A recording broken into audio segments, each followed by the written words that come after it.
আসসালামু আলাইকুম, কেমন আছো বন্ধুরা? আজকে তৈরি করব চিকেন খিচুড়ি। চিকেন খিচুড়িটা কিভাবে তৈরি করলাম তোমাদের সাথে এটা শেয়ার করছি। এখানে গরম মশলা নিয়েছি,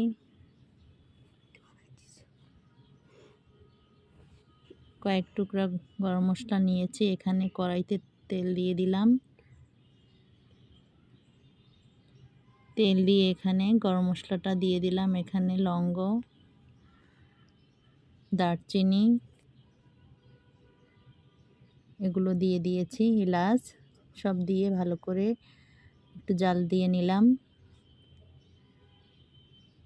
এটা যখন লাল হয়ে আসবে তখন এখানে 1 কাপ পরিমাণ পেঁয়াজ দিয়েছি, 1 চামচ আদা রসুন বাটা দিয়েছি। সুন্দর করে ভেজে নিতে হবে। এটা যখন রসুন পেঁয়াজের গন্ধটা চলে যাবে তখন এখানে মাংসটা দিয়ে দিতে হবে। মাংসটা একটু ভেজে নিব মশলার সাথে।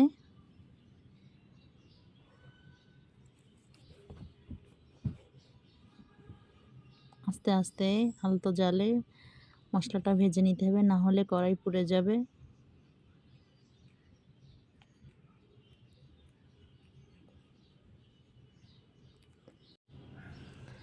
এখানে লবণটা দিয়ে দিলাম।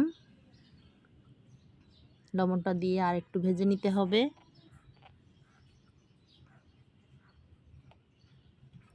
এখানে 1 চামচ পরিমাণ হলুদ দিয়েছি। হলুদ দিয়ে ভালো করে ভাজতে হবে।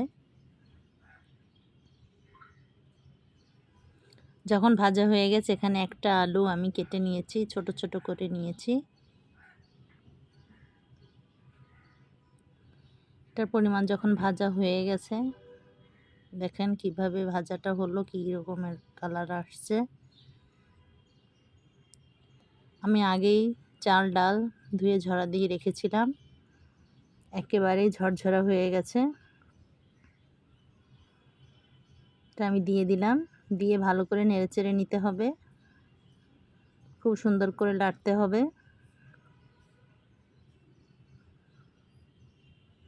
এটা ভাজা ভাজা করতে হবে চাল ডালটা। এখানে আমি 1 চামচ পরিমাণ বাটা মরিচ দিয়েছি, 1 চামচ পরিমাণ জিরার গুঁড়া দিলাম, দিয়ে এটা ভালো করে মাখিয়ে নিতে হবে। আমি আলাদা পানি গরম করে রেখেছি, এখানে পানিটা দিয়ে দিচ্ছি, গরম পানিটা। ভালো করে নেড়ে নিতে হবে, মিশিয়ে দিতে হবে। এখানে জালটা একটু কমিয়ে দিতে হবে যেন আস্তে আস্তে করে ডাল চাল ফুটে যায়।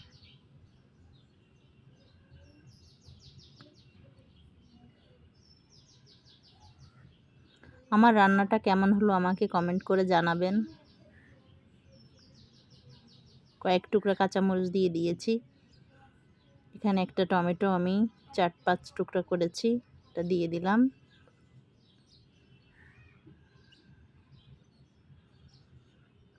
এটাকে আমি এখন ঢেকে দিব। দেখেন কেমন হয়েছে। এখন আমি জালটা কমিয়ে দিব, আস্তে আস্তে করে চাল ডাল ফুটে যাবে।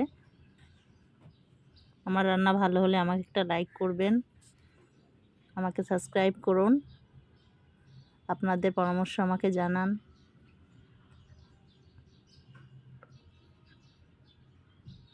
সবাই ভালো থাকবে, আমার ভিডিও দেখবেন।